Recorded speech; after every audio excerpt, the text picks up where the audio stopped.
While we don't have anything interesting on the track, there's a lot of stuff happening off the track, especially with a relegation battling team in Alpine who recently fired a lot of their staff, including their team principal Otmar Sznafnauer, and it seems they're not stopping there, with rumors flying about a shocking acquisition from a team fighting for the top spots. Could this be a major shakeup in the near future on the grid, or it's just empty rumors? Alpine's F1 team has had a less than stellar season so far, ranking 6th in the Constructors' Championship. Their drivers, Pierre Gasly and Esteban Ocon, haven't had any luck in recent races, failing to complete the last two. In addition, the former CEO had previously criticized his own team as amateurish back in May. It wasn't much of a surprise when Lorenzo Rossi was relieved of his position last week, but the announcement today is more shocking. Otmar Sznafnauer, the team principal, will part ways with the team after the Belgian GP this weekend.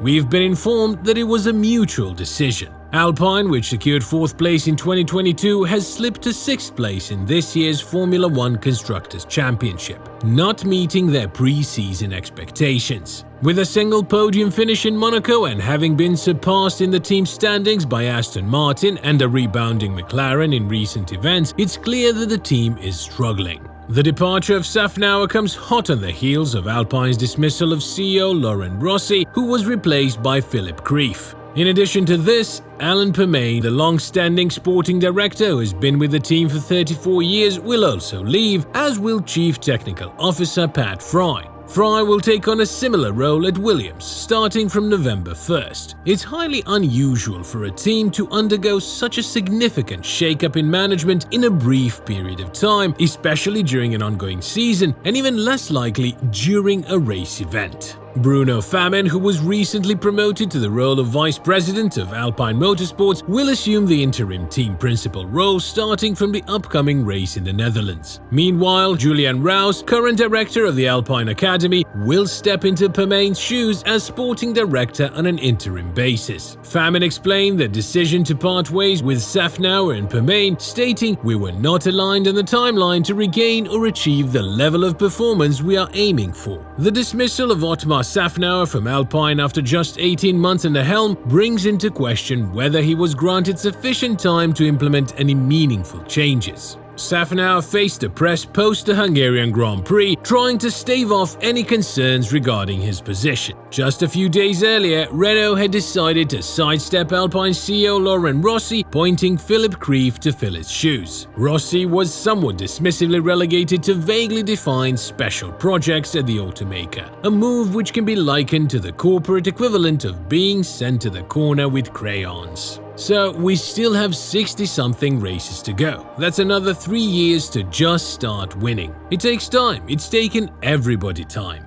I know Luca is a man of his word. He gave me his word on 100 races to start winning, and sometimes you take a half step backwards to take 2 steps forward. So I've no concern that Luca will be true to his word and give me the 100 races time that's required.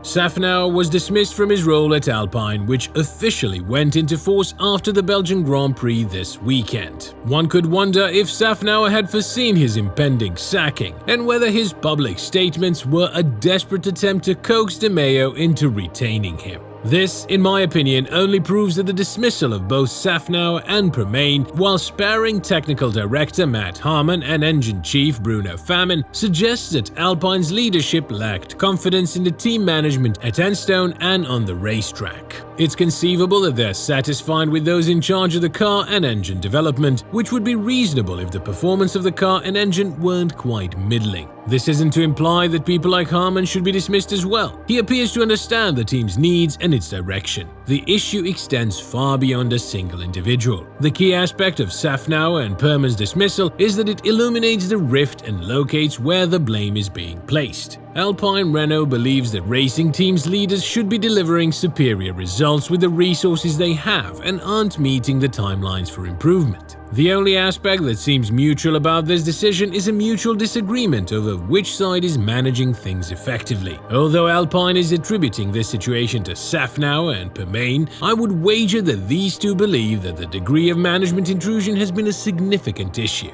And of course, after every major shakeup in a team, especially with the summer break, we also have the so-called silly season starting. A season with rumors all over the place. One of those rumors came only 2 days into the break where, according to Italian media, Alpine may be making moves to sign a driver who is coming up to contract negotiation time with his current team.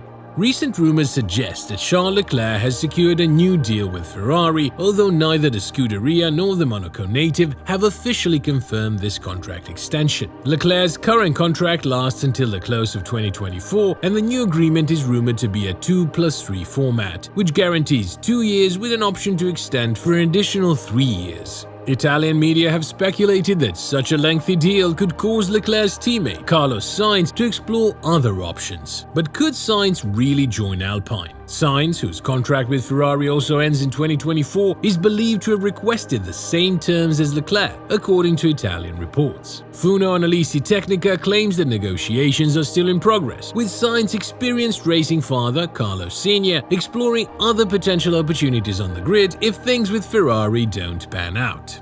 One of these possibilities, as per the report, is Alpine. Both Esteban Ocon and Pierre Gasly have contracts due for renegotiation during 2024, and as the team is currently experiencing significant top-level staff changes, there could be a shakeup in the driver lineup, potentially opening a door for Sainz. The French team has every intention of maturing, and to do so, they may have identified a driver as fast, reliable, and with as much desire to find his own dimension as the Madrileno, claims the report. A space that in Ferrari, on its precise conditions, equal treatment with Leclerc present, he's unlikely to ever have. Adding to this speculation is the idea that Mattia Binotto could be sought by the Renault Group to fill the void left by the recently dismissed Otmar Sznafnauer. As Alpine has only appointed an interim chief in the form of Bruno Famin, the vice president of motorsport, a more permanent solution is necessary. Binotto, with his extensive experience in leading a team at all levels and his current status as a free agent, seems to be a fitting candidate. It's noteworthy that it was Binotto who brought Sainz to Ferrari in 2020, initiating their collaboration from 2021 onwards. If such a scenario is to take place, then Sainz could meet a friend of his in a new team. It's very well known that the relationship between Binotto and Sainz is at a very high level, with both of them respecting each other, and Sainz admitting that Binotto had a huge role in him going to Ferrari in the first place, and maybe this time he could have a big role in him joining Alpine.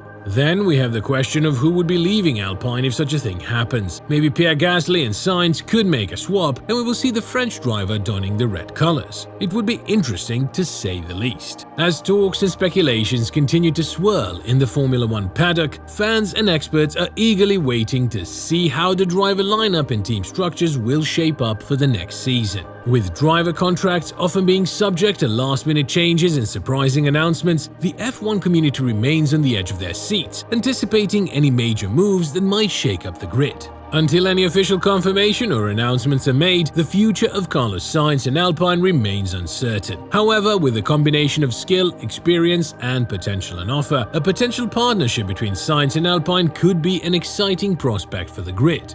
We will have to wait and see what happens. What are your thoughts on this? Do you think Sainz should move to Alpine if Binotto joins them? Let us know your thoughts and opinions in the comments below, and we will see you in the next one.